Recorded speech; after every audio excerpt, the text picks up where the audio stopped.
Hey guys, welcome back to Magic TV. My name's Craig. It's Thursday. It's 9 o'clock, which means it's time for a Magic Stuff. Now, this is where I take a kind... Hey guys, welcome back to Magic TV. My name's Craig. It's 9 o'clock on a Thursday, which means it's time for a Magic Stuff. Now, a few weeks ago, I did a video on what was in my close-up case, which was really well received.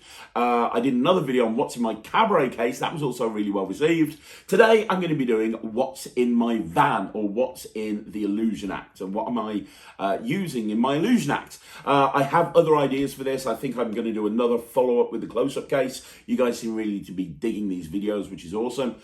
I'm going to do what's in my kids showcase. I want to try and do a few of these because I think it really helps seeing what's in a working set and what people might take to a gig, might not take to a gig. Now, if you haven't seen the two videos I've done so far, you can check them out in the playlists. Just go into Magic Stuff and you'll see them in there. One thing that I talked about in both of those videos is that I take more than I need. So when I take a close-up case, there's a whole bunch of stuff that I might not need. Same with the cabaret case. It's full of stuff that I might not necessarily use in my show. With an Illusion Act, however, that's kind of very, very different because I've fully scripted what I'm doing in my Illusion Act. I know exactly what's happening from the beginning to the end. Now, I have a warehouse with about 40 or 50 different illusions. Some like really, really expensive. Some that only work in like the largest theatre. Some that will work in the smallest venue. And if you want to see like a what's in my warehouse at some point, I can give you a tour of the warehouse and show you some of the different illusions. Just let me know in the comments if this would be fun and if you'd like to see that. But this is all about what's in the van. Now, before I actually talk about this, there is a couple of things that I want you to know. So first of all, I get asked all the time, how did I start doing illusions? What made me decide to be an illusionist? What was the reason? And I'll tell you right now, the reason was a desire to perform on stage. I'll quickly give you a kind of a bit of a history of me as an illusionist. The original idea, so I was working with a guy called Russell Leeds, and we were doing kid shows and we were doing close-up and all this stuff. And the name Slightly Unusual, which a lot of you know is the name of my entertainment company, originally Slightly Unusual was the name of the act. Myself and Russell decided we wanted to perform on stage. We'd not really had much experience performing on stage, so we thought if we put an illusion act together and we work together on stage and we have a girl with us, that would be better because then we can bounce off each other and it'll be a little bit different to what else is out there because you don't normally see two male leads in an illusion act. So that's basically where the concept of Slightly Unusual came from. Now, a lot of my illusions in the early days, and to be honest, right up until present day, are built by a guy called Guy Barrett, who is one of the three men that co-run the Blackpool Magic Convention, the other being Russ Brown and Russ Stevens. Guy Barrett is amazing. There is nothing that Guy cannot build. A lot of the big illusion acts in the UK, you think of hijinks, you think of people like that, they've had Guy build their props for them, and we're no exception. You know, Guy built a lot of our props, not all of them. There's a lot of props that Guy hasn't built, but especially in the illusion act that you're going to see today, all three of the big illusions were actually built by Guy. Now, the name Slightly Unusual came as a desire to try and do things slightly unusually, to try and take illusions that have been done the same way for years and years and years and kind of turn them on their head. So the reason we called ourselves Slightly Unusual is because, first of all, we wanted to present the illusions in a very different way, because you see most illusionists have this very slick approach and, you know, very David Copperfield-esque type approach to being an illusion act. We couldn't pull that off. I mean, I definitely couldn't pull that off. So first of all, it was a desire to present things in a very different way. And that was kind of the main reason. And then also, obviously, the fact that Slightly Unusual was myself and Russell Leeds, and our first assistant in our illusion act was his wife, Anna Leeds, and that was what Slightly Unusual was for a long time. Obviously, I don't work with Russell or Anna anymore. Slightly Unusual is still a three-person show. When people book the main illusion show and not the mini illusion show, they get a three-person act. And these days, I have a couple of different male leads, people that are in Slightly Unusual. A lot of the time, I'm working with Nemid Phoenix, but, you know, I do mix and match between other performers, and We have a few different girls that we use in the show. One of the main girls that we use is Kat Stanley, who is absolutely incredible. So there you go. That gives you a bit of background. Now, before I actually go into what's in our illusion act, and what I'm going to do, by the way, is play you a short video, because myself, Nemid, and Kat, we got booked for an event in North Wales. This was about a week and a half ago, and what I did is, just before the show started, it was kind of a ticketed event. They sold tickets in this country club thing. What we did is we'd set up the whole thing. They had us in like a sports hall, which made the sound very echoey, but whatever, I digress. And we set the whole thing up. And so I did a very short video, about 4 minutes in length, going around and just showing you the illusions.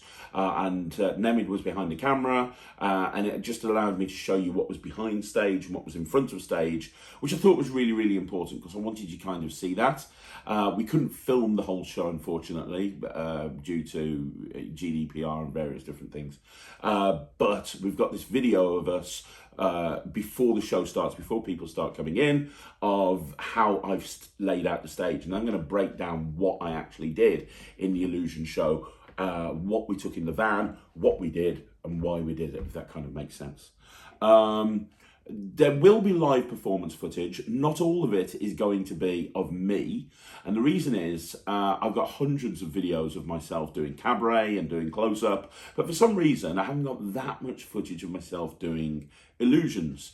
I've got footage of other people in Slightly Unusual doing illusions, but not necessarily me. So that's something that's worth noting as well. I'm going to try, and you know, if you want to see footage of me doing illusions, I can actually film some illusion acts. I'm going out doing quite a few. I've done like 7 in the last couple of weeks. So there's going to be some that I can get video footage at. If you would like to see that, please let me know. Just so you understand the philosophy of what my approach is when it comes to illusions, I'm going to play you a video of me. This is so old. This is probably about 2011, might even be 2010. This is definitely before Ryland was born. So Ryland was born in 2012, so this is probably about 2010. This is at the very, very start of when we started doing illusions. And it's when we entered this thing called Britain Does Variety. And you can see it's myself and Russell and Anna, and we're doing this heads off illusion. And if you don't know what heads off is, it's a beautiful routine where you sit a girl on a chair and you pull the head off and you put the head back on. Boom, brilliant. That's what the illusion is. And it's been done the same way for years. That didn't play for us, so we wanted to do it in a slightly different way.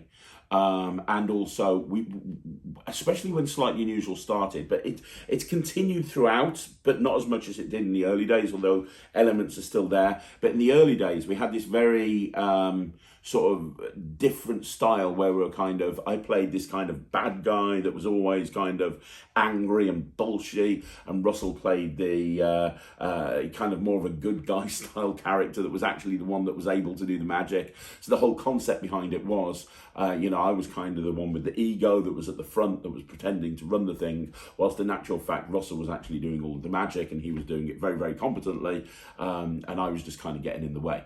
And him and Anna used to just kind of put up with me. Now, you'll see this in the context of this act. So this is a 4 or 5 minute act. It starts with Crystal Casket production, which we're actually using in the show that you're going to see the video of a little bit later on. We're using the Crystal Casket production. So it starts with the Crystal Casket production, which was built by Guy, but then we're going into the heads off, and rather than doing it to music, which is how you normally see it done, you normally see it done like, let me show you an illusion, and you mystically pull the head off and put it back on. We did it as a kind of a look no see type thing, and we incorporated a vanishing radio. So the whole idea of this was, hey, I've got this radio, I'm going to make it disappear, and I send Russell down to sit down with Anna, and behind me, he's actually doing the trick while I'm trying to make this radio disappear and failing miserably. He's the one behind me actually making the radio disappear. Actually making something disappear. He's actually pulling Anna's head off. And then for the finale, he puts Anna's head back on, and then I go, oh, I can't make this radio disappear, and he comes forward and he makes the radio disappear.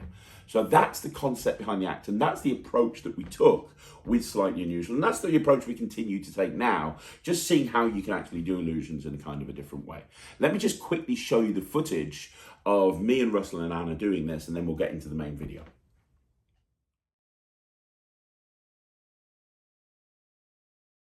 Make some noise, please, for Slightly Unusual.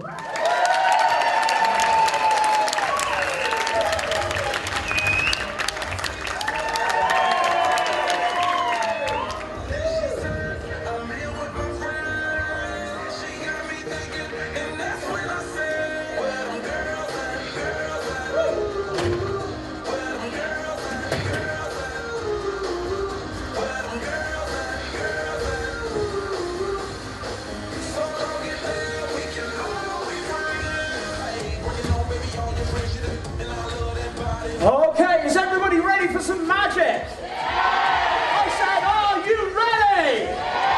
Then watch this. Here we go. 1, 2, 3.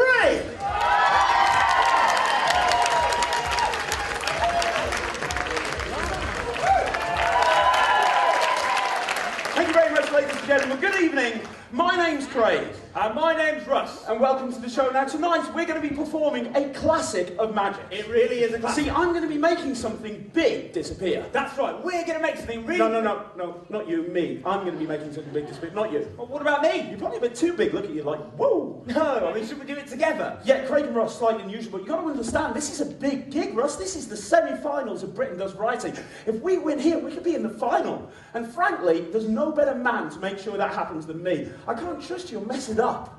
Look, there's 2 seats there. There's one for you, there's one for Anna. What I want you to do is sit down and watch a real magician work. I'm going to make sure we get through to the final and you can hold on to my coattails all the way. You go sit down, because who here likes listening to music? Yeah, there's been some fantastic singers on tonight. Well, I have here a radio, ladies and gentlemen, and I'm going to try and make this radio disappear right in front of your eyes. You see, you need 3 things. You need a radio, you need a cloth, and you need some really cool music. But let me ask you one question. Are you ready? Yes! No, I said, are you ready? Yes! Then here we go. A little bit louder, I think. Hang on a second. Turn it right up there. Here we go. Watch the radio, ladies and gentlemen. I'm going to try and make this radio completely disappear. Now, the first thing that you need is a cloth. And you're going to wave the cloth around like this. You've got to let everyone know it's a real cloth. It's very important. You've got to let everyone know it's a real cloth. And then what you do, you take this cloth and you cover up whatever you're going to make disappear. Looks something like this. Here we go. Ladies and gentlemen, the vanishing radio on the count of 3. 1, 2, 3.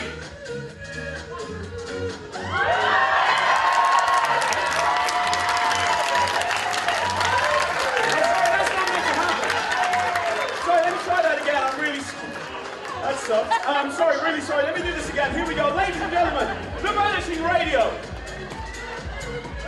Here we go. 1, 2, 3.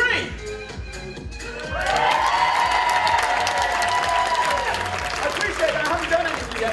What? It's not working. It's not working. I know. If we made this radio disappear, every single person here would give us a big round of applause. Well, maybe we could try and do it together. Maybe. Do it together? Let's give it a try. Let's try. Ladies and gentlemen, watch the radio on the count of 3. 1, 2, 3.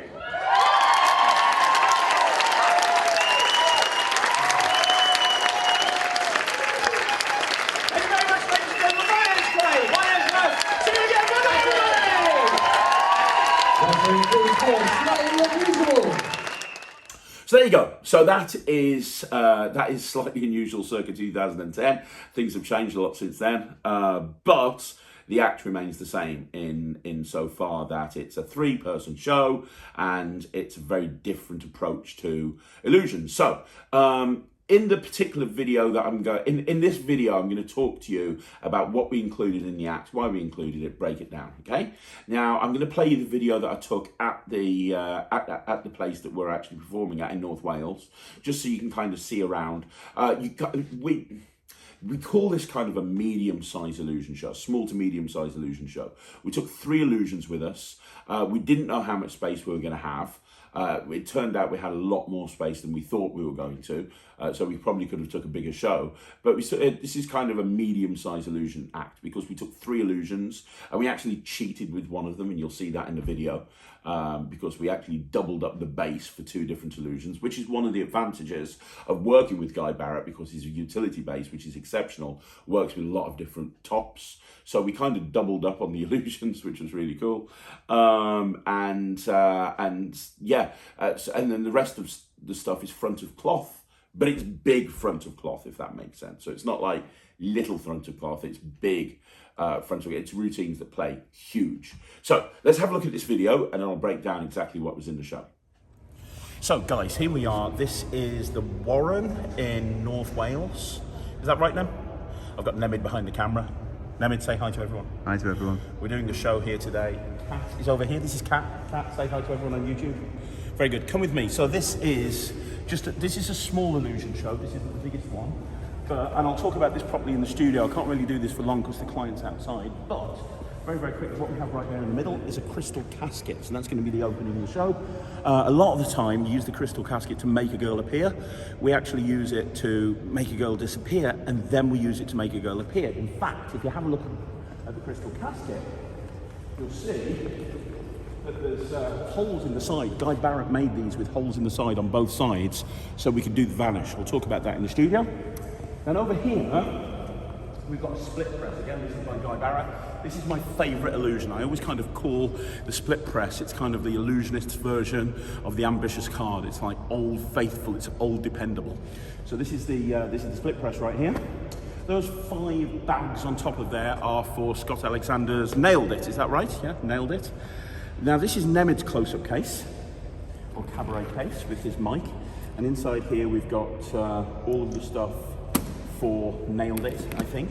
Now over here, if you come over here, these are the blades and the rods for the split press. Because what happens with the split press is you put the girl in the box, you put blades through, then you push the rods through and the whole thing is completely opened up and the girl disappears, which is really cool. And then you pull the rods out and pull the blades back and she comes back. This is my cabaret case. We're going to be doing a few different things in here. Providence deck, gotta love it. We're going to be doing destination boxes, a front of cloth piece. We're going to do cards across, Scott Alexander's version, talked about that before. We might be doing Rubik's Wall, which is why we've got this stuff here for Rubik's Wall. Timmy toilet paper, you're doing Timmy toilet paper, aren't you, Nem? Yep. Which is Tom Bergone. And then there's one other illusion. We're in a sports hall here, as you can see. Come back here with me, come back here.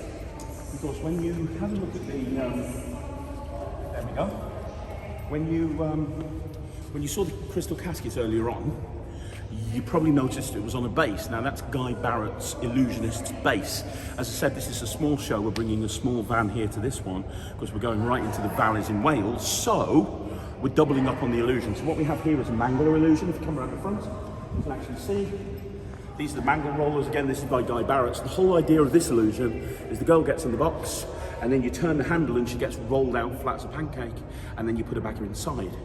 But we didn't have room to bring all of that in the van. So what we're doing, we've structured the so after the crystal casket, that gets pushed backstage here, at which point I'm going to be out there doing cards across. Nem and Kat are going to change the top over, and then later on in the show we're going to push out the mangler and people are going to think it's a different illusion. And that's a great way of using actually more than presenting more than one illusion in a show, but using the same base. Obviously you need 3 people or you need a stagehand to do that. So I'm going to go back to the studio in a minute, but we're doing 3 illusions in essence. We're opening with the crystal casket, we're closing with the split press, and halfway through we've got a mangler. And the show, how long's the show? 75. 75 minutes, which is a bit mental. Normally we only do half an hour to 45, but the one's at 75 minutes, which is why we're doing some front of cloth stuff. Oh, the other thing that we've got here, and I'll talk about that in the studio, this is all of our stuff and the mic cases and everything. But down here, we've got some hats. You can probably see. We've got a Bob the Builder hat, cowboy hats. This is for a card routine. It's basically a version of Tossed Out Deck. Using a YMCA theme. I talked about this on a Q&A a little while ago. I'll go into it in more detail in the studio. So we're in a sports hall here, so we've used this kind of curtain to set up a backstage area, and then everything's taking place out there. I can see that people are starting to come in now, so I'm going to go, and then we're going to take this back to the studio, where I'm going to dissect the show down step by step. So, the first thing that was in the show, and you saw it there in the video, and you saw it actually performed back on Britain Does Variety, is the Crystal Casket. The Crystal Casket is an amazing production. It really is. And it breaks down really small as well. So the top breaks down into lots of different sections, so it packs about as flat as you can get. The utility paste can break down. We don't break it down, but you can break down if you want it to. In fact, you know, in the early days before we had a van, we used to break down the Crystal Casket, we used to break down the base, and we used to break down the mangler as well. I digress. So it's a great opener. A lot of the time, the Crystal Casket is done the way you saw it in the video on Britain Does Variety, which is just making the girl sort of appear. So you come out, there's an empty box, you cover it up, girl appears, which is fine. We actually use it these days to make the girl disappear and then bring her back. And there's a few different presentations we've got for that, depending on the audience. But the way that we did it in the night in question is just to music. So come out, do a bit of a warm-up for the audience first of all. I tend to find that in these sort of events, it's nice to do a warm-up first of all to kind of get the crowd on side. And then once you've done a warm-up, you go into the first illusion. And then the idea is the Crystal Casket's sitting there center stage. The girl comes out, jumps in the box. Now you'll notice that there are holes in the side of the Crystal Casket. And the reason that there's holes in the side of the Crystal Casket is it allows you to have a really nice vanish. And when I actually had this Crystal Casket built by Guy, I actually said, I'd like holes on the side of the Crystal Casket, please, which you don't normally see. Because what it allows you to do with the vanish is the girl will put her hand out like this. And I'll say, are you ready? And they put the thumb up. And you go, brilliant. Okay, 1, 2, 3. And you see them counting 1, 2, 3. And then when you pull the cloth off, they're instantly gone. So it's kind of like the vanish is a lot quicker than you would expect it to be. Because normally, a vanish, you'd have to put her in the box, cover it up with the cloth, and then maybe give it a spin or whatever, and then pull and she's gone. But in this case, you put it up with the cloth, they put their hand out, they see 1, 2, 3, and you immediately pull the cloth out. It's a very visual, very stunning vanish. It really is. It looks really good. So that's the purpose for the holes in the side. And it makes a great opener. It establishes credibility immediately. And then once you've got the box empty, you kind of approach it as just a normal Crystal Casket. So at that point, you can give the box a spin, you can open the doors, you can look through it, you can show that it's completely empty. And then you put the cloth back on again, give it a spin, take the cloth off, and the girl's back again. It's the equivalent, you know, we talk in close-up magic about doing a quick visual trick to establish credibility. It's the same with an illusion act. So we do a quick visual trick to establish credibility. In this case, it's a Crystal Casket. There's nothing really much more to say about this other than the Crystal Casket is a real workhorse. The utility base, so the Crystal Casket is made up of the see-through box with the cloth that goes on it and the utility base. The utility base that Guy makes is absolutely brilliant. It really is. It has so many uses. It has shadow boxes for it, light boxes for it, manglers for it, crystal caskets for it, so on and so forth. Now at the end of this trick, Kat and Nemid push the box away behind the scenes, and I then do a front of cloth piece. So I'll then do a front of cloth piece, and as I'm doing this front of cloth piece, as I'm doing the front of cloth piece, they're changing over the mangler onto the Crystal Casket. So they're taking the Crystal Casket off, they're putting the mangler on, and then they come back out again. And then, you know, or they're ready for me to call them out. But the point is, when we push that prop out later on, it looks like a completely different prop that's been pushed from backstage. It doesn't look like the same prop, even though the base is the same, because the top is completely different. People don't even notice that it's the same prop. So there you go, that's the Crystal Casket. So while they were fixing up the Crystal Casket, I do a front of cloth piece. And in this case, actually, in this show, it was a very family-orientated show. It was very family-orientated. It was very holiday park style. It wasn't a holiday park, but it was very holiday park style. So instead of actually having me do the front of cloth piece, which is what most people do, which is what we normally do, Nemid did it. So I was backstage changing the prop over with Kat, and Nemid went into Timmy Toilet Paper by Tom Bagone. If you don't know Timmy Toilet Paper, it is, in my opinion, one of the greatest tricks ever for any stand-up performer. I do it in cabaret, I do it in kids show, and it makes an amazing front of cloth piece, especially in a family audience. It's something that will work for an adult audience, and just by tinkering it a little bit, it works great if there's kids in the audience, especially as the presentation we tend to use is to have a kid come up and be the star of the show.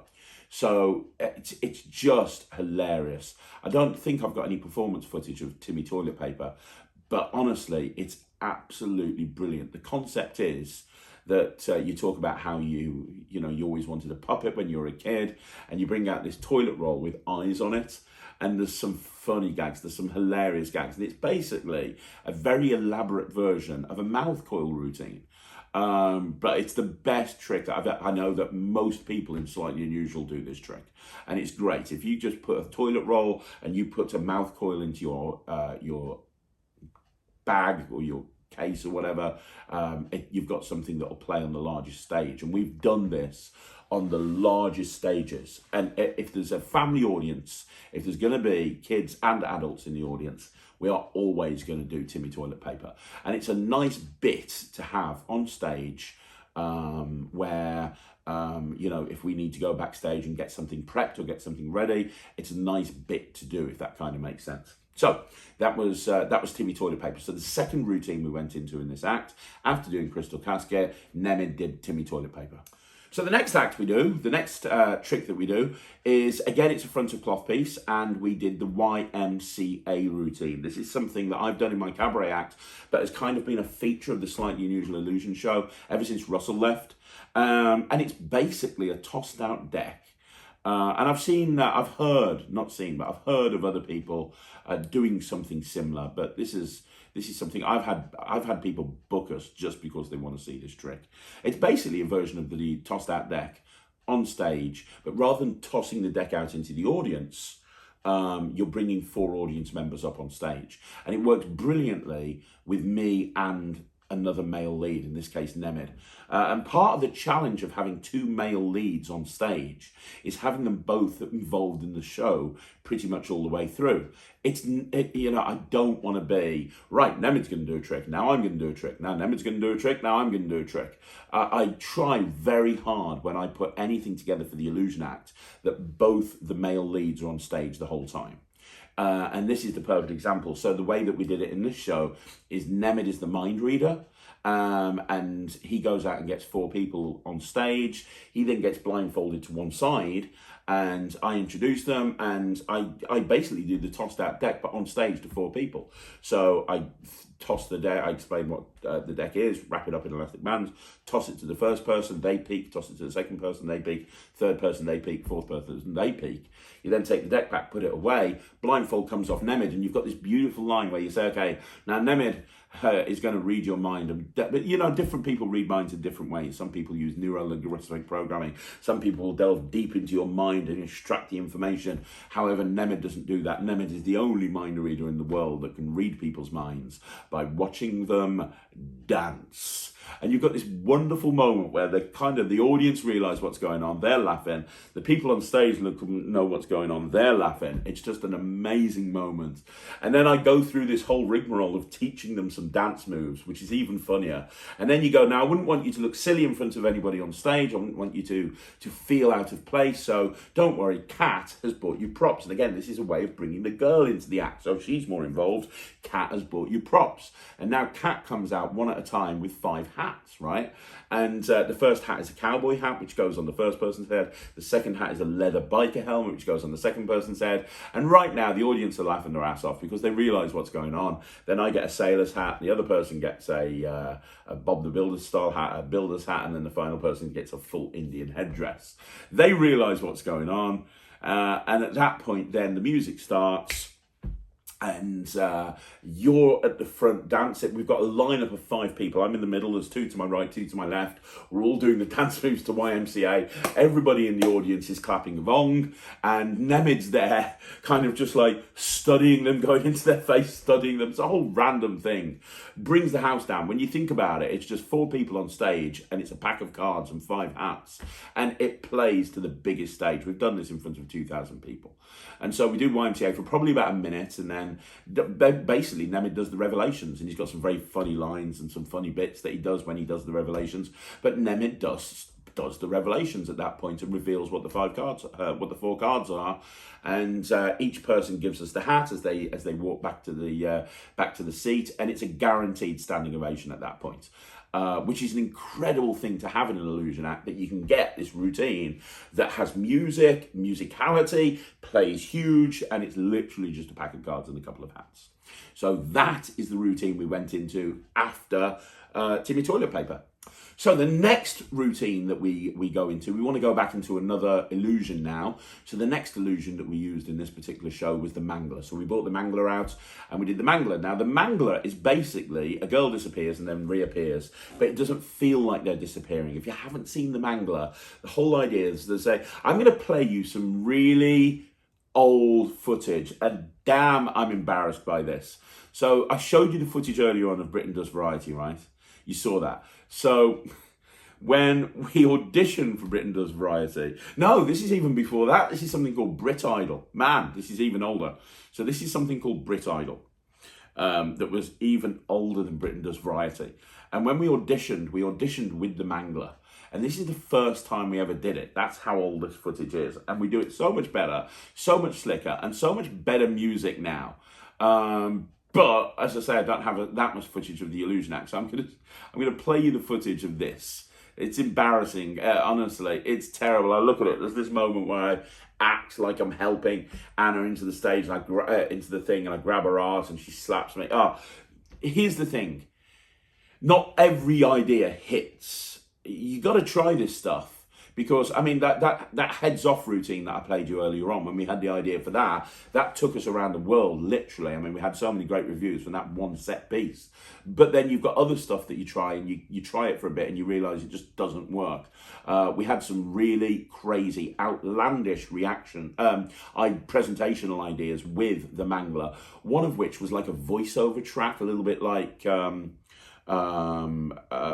sort of the Vanishing Bandana, and it was meant to be a fake infomercial, and it was meant to be me and Russell going through how this brand new invention works that you can get from the shops, and it was idea that how to get a girl to lose weight, and it was just ridiculous.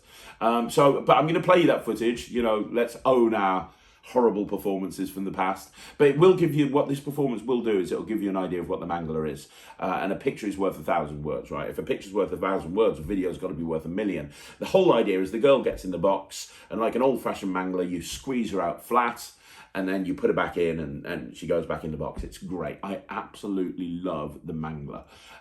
It's one of my favourite illusions. I love the visual of it. We've done it in so many different ways. We've done it where we haven't squashed her back in, and instead we've made her appear at the back of the room. There's so many different ways that you can do it.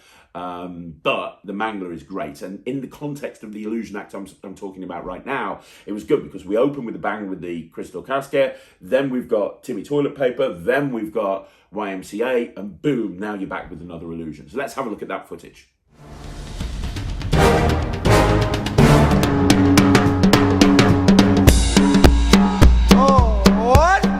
One, two, three, four.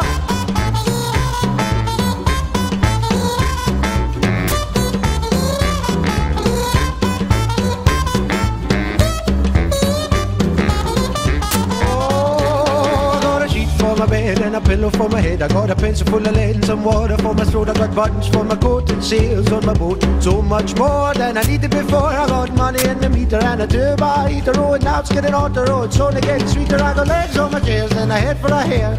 Bought it up on and some shoes on my feet. I got a shelf full of books and most of my teeth. 2 pairs of socks and a door with a lock. I got food in my belly and a license for my telly, and nothing's gonna bring me down.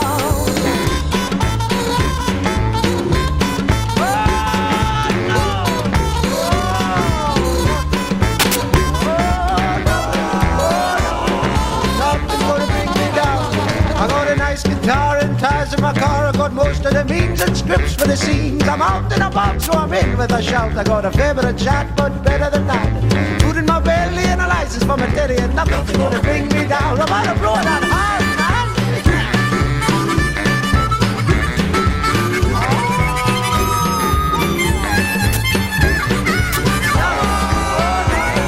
nothing's gonna bring me down.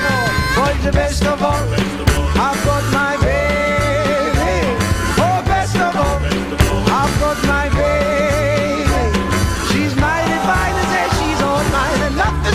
me down.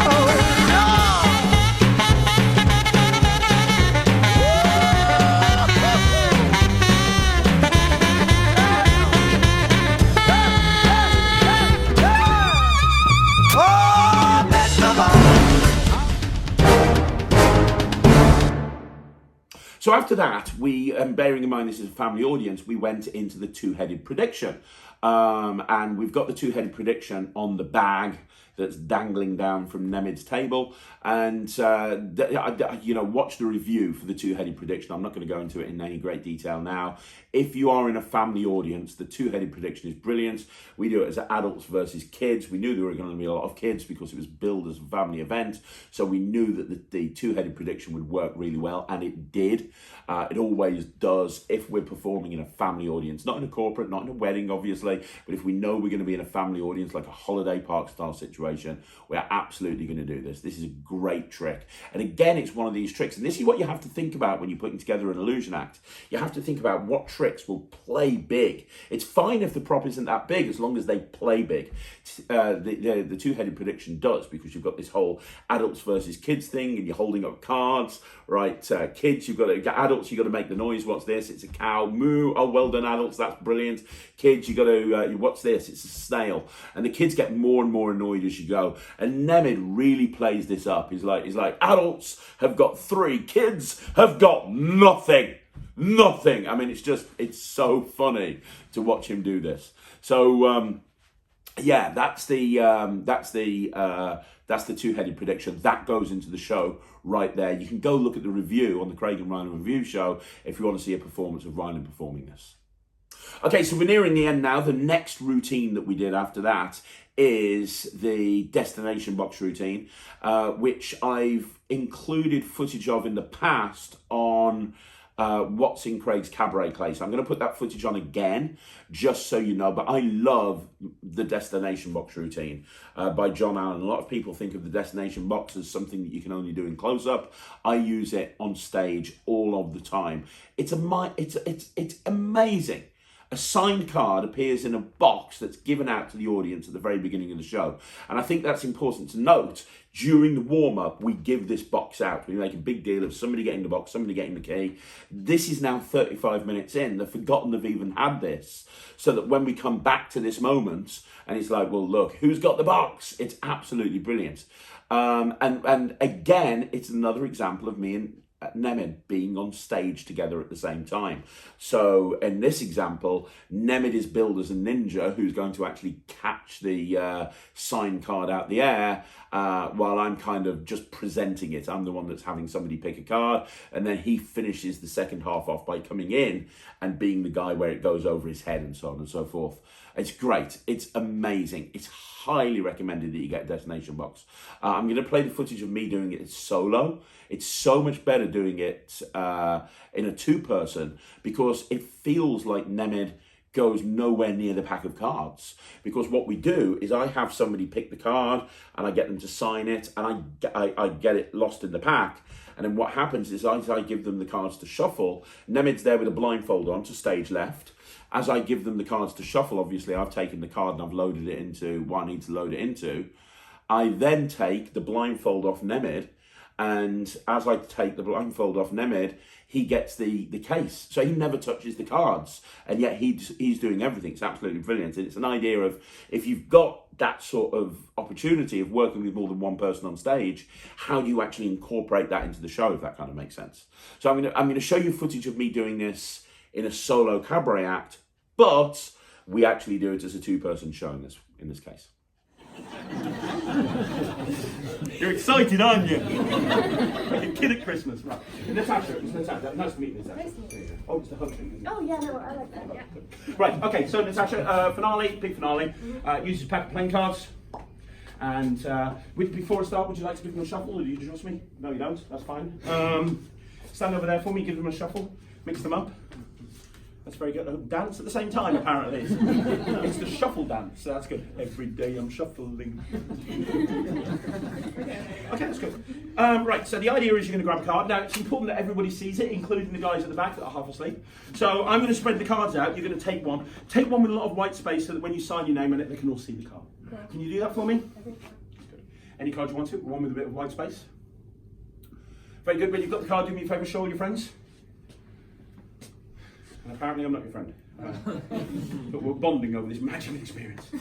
So I'm going to give you the pen. What I'd like you to do is take this pen. You're going to write your name on the face of the card, Natasha. Not on the back, on the face, not on your face, on the face of the card. Can you do that for me? I think so. Very good. Can I call you Natasha? You can. Great. Put your phone number on there as well.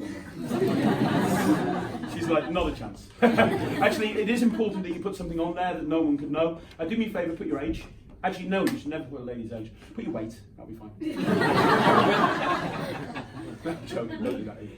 Put your bank account number and sort code. Are we done? Yeah. I'm just talking rubbish. Good. Can I take the pen back? Yeah. That's how I got it. There was a lot of people from London here, so let me just... Okay, so Natasha, you're going to put the card back in the deck. I'm going to go down through the cards like this. You're going to say stop. Wherever you say stop, the card gets put back. Do you understand? Anytime you want to, say stop. Stop. Ideally before I get to the end. Right, okay, I'll try. It's going very fast, which is why I was single for years, to be honest. I'll try again. Okay. 5 people, thank you. You can relate, that's good to see. I'm going to go through. I count to 3, I'll start. You say stop. 1, 2, 3. Stop. Where did you find her? Let's try this again. 3rd time lucky. Stop. Lovely, put the card back there. I love how you said that. You sounded so annoyed. So did you sign your name on the card? I You did. did all that fun stuff. Yeah. Okay. So there's 52 cards in the deck. One of these is signed by you. Can you take one step forward? Very good. And give the cards a shuffle again. But please feel free to dance because that was hilarious. I think we need to give her a big round of applause. I'll just tell jokes until you're done. I'm here for Oh, fair enough. What does Enjoy. Piglet do with his head down the toilet? Looking for poo. So there you go. That's not. What do you call a beautiful, good-looking woman on the arm of a man with ginger hair? A tattoo. So that's... Right, are we done? Are we good? Right, okay. What I want you to do, I don't want to actually take these cards. You're going to spread them out in a second like this, okay? And what's going to happen is you're going to face that way, I'm going to face this way. Now, let me explain what's going to happen here. When I say go, when I tell you, you're going to take the cards, and we're going to be standing back to back, and you can take the cards, you're going to throw them over my head. I would like to repeat, over, not into. Okay? You're going to go over my head, and as the cards go over my head, I will reach up into the air, pluck one card out of the air, ninja style. That will be your card. When you look at me, you think ninja. That will be your card. That'll be the finale of the show. Everyone will clap and cheer loudly, and then it'll carry on with the rest of the wedding. Okay, that's exactly what's going to happen. Okay, so when I say you're going to throw them over my head, and you're going to go that way, and I'm going to go this way, and again I'm going to blindfold myself. I can't be bothered to get the blindfold to take the glasses off. Now do me a favour, we are back to back. Yeah. Take one tiny step forward. Now everything's a lot less creepy. And here we go. Are you in position with the cards spread out? Yeah. Are you ready? Yeah. No, we went through this before. If you get excited, they'll all get excited as well and make the show a lot better. Let's try this again. Natasha, where are you from? Manchester, Bolton. Really? Okay. Thank you for being specific. Natasha from Bolton! Are you ready? I'm ready. Lovely. Guys, are you ready? Yeah. Natasha, throw the cards! Okay. On the count of 3!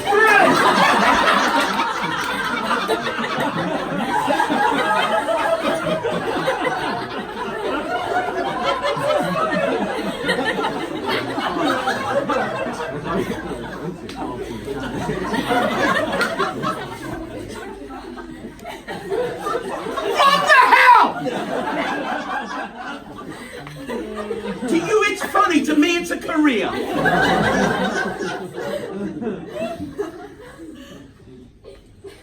Well, that's the finale of the show, ladies. Not kidding. There's no funny. There's no, shut up. There's no funny. You've done enough. Look, there's like 3 or 4 face down cards. No, they are, yeah. Yeah, which one would you say is nearest to your foot? Ooh, this one. Okay, then take it and turn it over, Natasha. Was that your card? No. That would have been. Look, you should never blame a spectator. You should never blame a member of the audience. I will point out, however, there's 2 people on this stage. One has been doing magic professionally for 24 years and has never made a mistake. and then there's you. We let the audience draw their own conclusions. So it's okay, Natasha, I can fix this. Thank you. Yeah, I can fix it. So I can tell you, look, the store. I can fix this with 4 words. I can fix this. Oh. Yeah, do you know the 4 words? I love you. No. Well, so it's definitely over there. That's 3 words though. You can tell you from Manchester. Stroke Bolton, whatever. The 4 words are: who's got the box? Over here, big boy.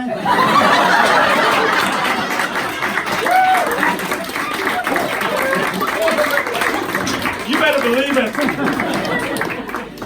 Who's got the key? Oi! Over here. Christ, that was amazing. Now, think about this for a minute. I'm just going to open up this for a second. The key fits into the lock, Natasha. And when I open it up, there's a few things in there. The first thing is a little vial of liquid and a little silver pillbox. Now, think about this for a minute. This silver pillbox and this vial of liquid has been inside this locked box from the very beginning. It's been held by this gentleman here, and really far away from our crack security team that had the key. There's no way I could have got to that. Now, you get to have one of these items. You can either have the vial of liquid, or you can have the silver pillbox. Now, if you have the vial of liquid, you have to drink it now. I know what's in it, I wouldn't bother. Or you can have the silver pillbox and have a magical souvenir that you can take away forever. Which one would you like? Okay, now hold it on your hand like that, like I just did. And seriously, think about this, because this is impossible. This has been inside that box the entire time. There's a little button on the side, press the button. And when you do, and we open up the lid, you'll see there's a folded up card. Now, what's going to happen in a second, you're going to take that card, you're going to unfold it, you're going to look at it, you're going to check to see if that's the one with your signature on. And if it is, you're going to turn it around, show the audience, you're going to say in a nice loud voice, Natasha, that's my card. And if that is your card, that'll be the finale of the show, and everyone is going to go crazy. Because this is unbelievable. Do me a favour, reach in, take out the card, unfold it, and tell everyone in a nice loud voice, is that your card? That is my card. That is her card!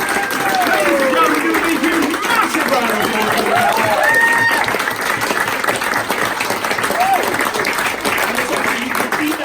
So now we're on the penultimate trick, and Nemid performs on his own here again, and he does Scott Alexander's Nailed It.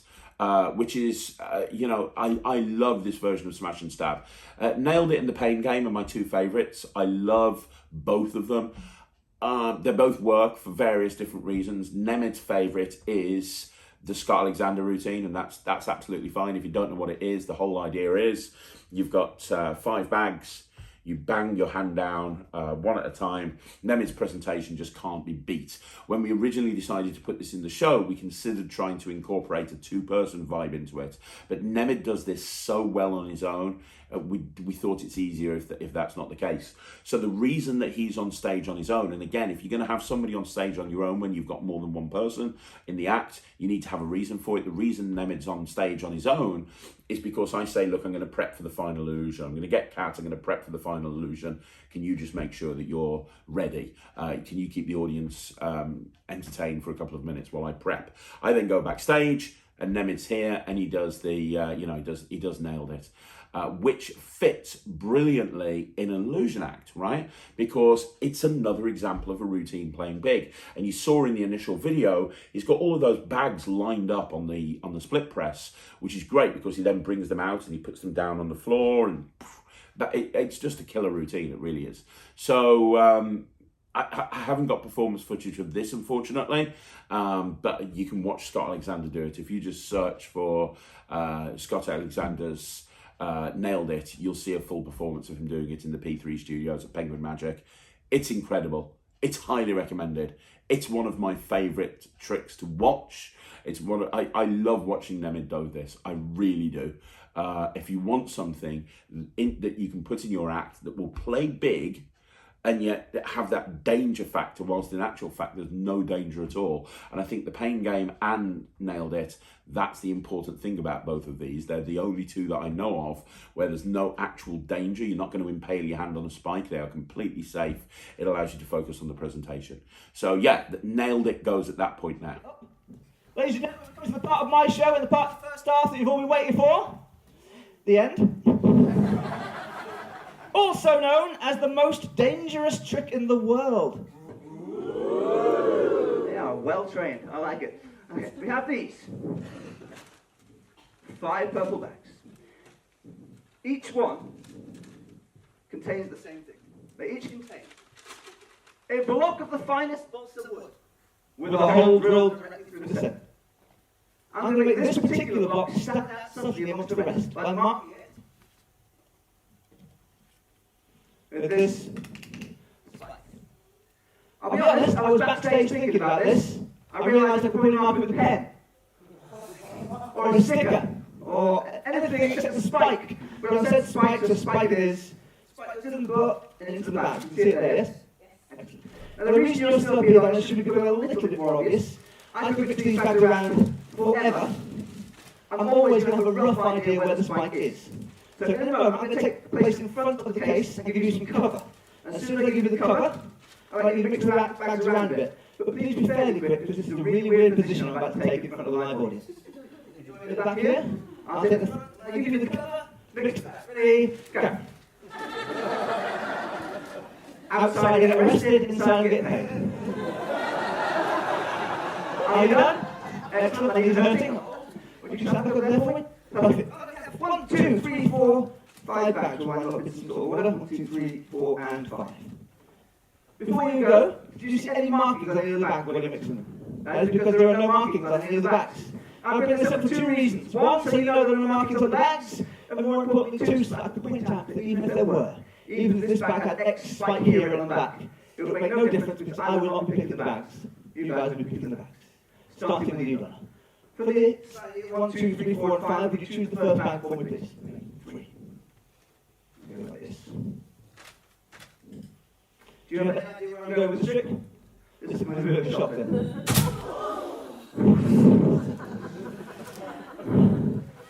First choice, thank you very much. You can head back and watch the rest of this. I do the first one really fast for dramatic effect, because 1 out of 5 is the best odds of getting. From here, I'll start taking it a little bit more seriously. I'm questioning my life choices. Let's see. I don't know this time. Well, people can't see. A little whitish top in the middle there that may or may not be. Yes. Would you get it? We have 1, 2, 3, 4 left now. Which one do you like? 4. Except so quickly, almost as if you don't care about me at all.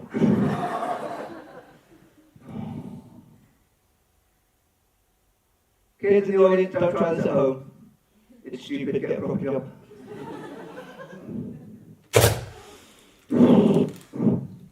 2 down. 3 down. Lady in the red just there. 1, 2, or 3? 1. Are you 100% happy with your choice? Of course you are, it's not your hand. It's usually about this point in the show that I remember I could have been a lawyer.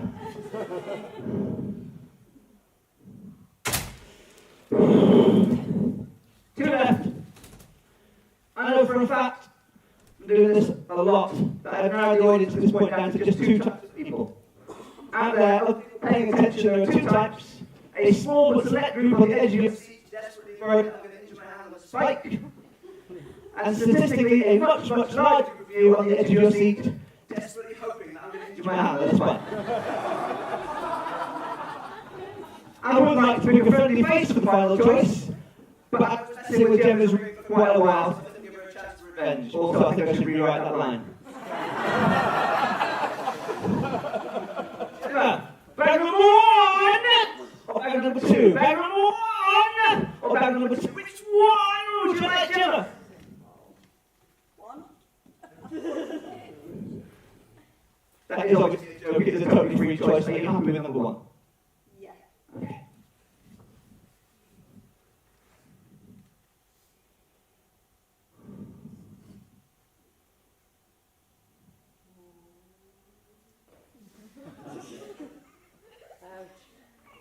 So we can show you what you want, yeah?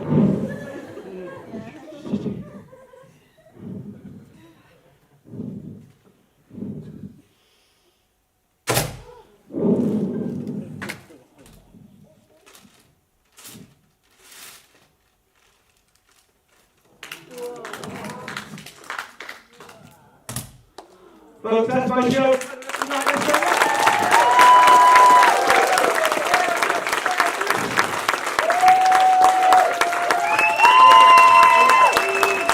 Phoenix, ladies and gentlemen. And then we're into the finale, and obviously with the finale you finish with a big illusion, and we're finishing with the split press, which is my favourite illusion. I absolutely love the split press. I think I've got footage of somebody doing it somewhere. I don't think I'm in it, or I might be. I don't know. I don't know, but I'll roll that footage after this. But the split press is great. Again, it's a Guy Barrett product, and the whole idea is that you have somebody go in the box, and you have two giant blades put through, which is a great moment. And then when the two blades have come through, you then proceed to make the girl disappear. So it's kind of like, it's impressive. It's almost like a sawing in half, but not really. But then you take it up a notch by having the girl completely disappear from the box. You show it all the way around, and the girl is completely gone. I was performing at an event. Anyone who follows me on Instagram will know I post on Instagram a lot about this sort of stuff. I was performing at an event outside. It was an illusion show outside at this mansion in their gardens. And there were, I think, about 50 people watching in the show, but there were people dotted around on like an upper level overlooking it as well. And we were doing the split press in the show. And I was doing close-up magic after the illusion show while Kat packed away. And I went to that upper section. And everybody I went up to there, they said, oh, I can't believe how that trick was amazing. We always thought that magic was done with mirrors, but we were looking at it from a completely different angle and we couldn't see a thing. How did you do that? Where did she go? It was absolutely brilliant. And it does get that reaction. When you look at the split press, you kind of think, well, it's impossible for that girl to be absolutely anywhere in that prop. It is so deceptive. It is, in my opinion, it's a little bit like the ambitious card of the Illusion Act world. It's something that's super reliable, that you know is going to get a great reaction. You know it's going to hit home, and it's going to hit hard, and it's going to do all the right things, but you can just focus on presentation because you know it's going to work every single time. So that's the split press, and that's how we closed the act in this particular show. Slightly unusual.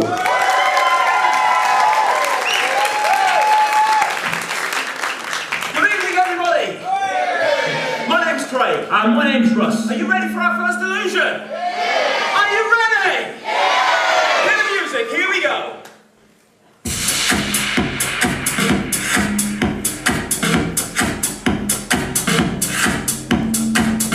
Okay, ladies and gentlemen, watch very carefully.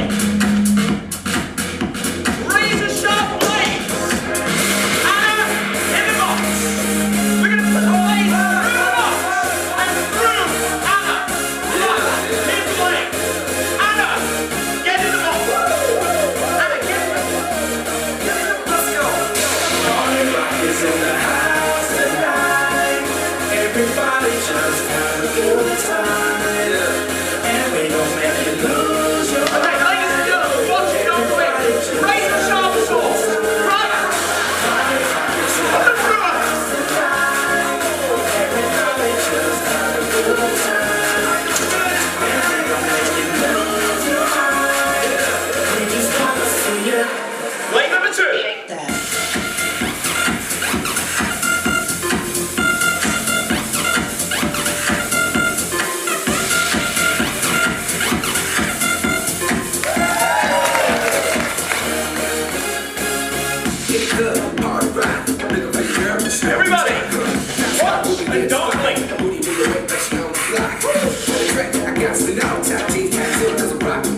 Check me, throw this cash. We get money, don't be mad, now stop. Lane number 2. Ladies and gentlemen, give a big, massive round of applause to my glamorous sister, Anna!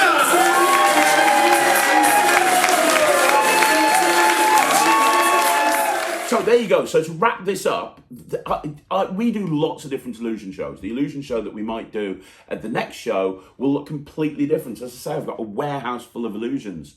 I hope that it was useful breaking down this particular show that ran for about 45, 50 minutes. And we, I broke everything down for you. We did have Rubik's Wall with us at this show as well, but we just ran out of time. We were planning on putting Rubik's Wall in just before the illusion, after the destination box. So after the destination box, we were going to do Rubik's Wall, but at the end of destination box, we were kind of 40 minutes in. So there wouldn't be time, because the Rubik's Wall routine that me and Nemid do together, because we've got a 2-person Rubik's Wall routine, is about 10 minutes in length, and that would run way over an hour. And the most important thing when you're getting booked at these sort of ticketed events is you have to make sure you stick to the time. You can't run over, because they've normally got something else that they need to go to as well. So we made the decision to drop Rubik's Wall. But I'd rather have it there and not use it than need it and not have it, if that makes sense. But if you want me to do another one of these where I break down a show, I will do. In fact, at some point, I'm probably going to be able to go to a show and have the whole thing filmed. And if you want me to film the whole thing and then just break the whole show down, I'll do that as well. But hopefully you guys find this useful. I do get the question on the channel an awful lot. I want to be illusionist. How do I get into illusions? What sort of illusions should I buy? What things to consider? Hopefully this has helped you.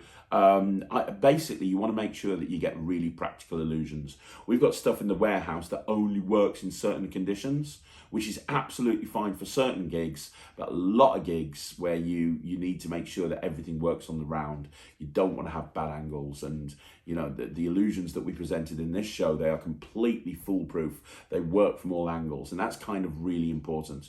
As I say, we have got illusions in the act that are much bigger. My favourite illusion we haven't even discussed, which is the Wakeling soaring in half. Absolutely love the Wakeling soaring in half. Loved it for so many years.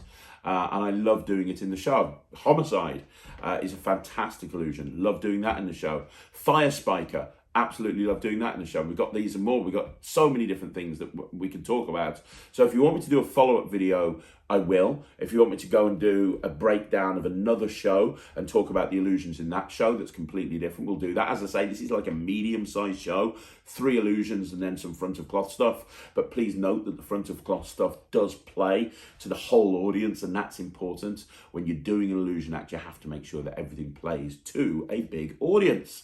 But there you go. If you have any questions about being an illusionist, please let me know. If you have any questions about the cost of being an illusionist, please let me know. Man, it's a pain in the arse. I'll finish off by telling you this. It's a pain in the arse because you have to have a warehouse to keep all of this stuff. You have to have a van, or you have to constantly be hiring vans, depending on how many illusion shows you get. You have to have more than one girl trained up to do the show, because you might go a couple of weeks without having an illusion act. Then you might have 3 at the same time. It's probably not enough to give a girl a full-time salary. So you need to have 2 or 3 girls, so that if you get an illusion act, especially at the last minute, you can go, hey, are you available? Are you available? So you need to have different people, which is a pain for something like the mangler, because it's designed for a particular girl. We've got 7 mangler photos that we use, right? So there's all these things to take into consideration. The props can cost a fortune, like thousands of pounds, and you've got to keep them in pristine condition. And as I say, you need a warehouse to keep them in, and you've got to get there way before anyone else. The setup is very lengthy. The strike down is very lengthy. A lot of the time, they won't let you strike down until after the show's finished. I mean, being an illusion act, there are massive advantages. So being an illusion act, you can command a lot more money. Also, if you are billed as an illusion act, you're just treated with more respect. When I go to a gig and I'm a close-up magician, sometimes it's like, yeah, go get changed in the toilets over there. Never does that happen with an illusion act. If you're booked as an illusion act, you've got your own changing rooms, you've got your own dressing rooms, you've got your own catering. It always is the case. So it's interesting about perceived value, and maybe we should do a video on that at some point. But there are advantages and disadvantages. If you want me to talk about illusions more on this channel, I will do. But guys, thank you very much once again for watching this week's magic stuff. I really appreciate it. You want to see more videos like this, like the video, subscribe to the channel, leave a comment down below, and I'm going to be back again tomorrow on Friday at 9 o'clock with a magic rant. This week, I'll leave it. It's going to be a surprise. And then at 2 o'clock, a shorts, and at 6 o'clock, a magic live. So thanks very much for watching. I'll be back again soon. Have a great night. My name's Craig from Magic.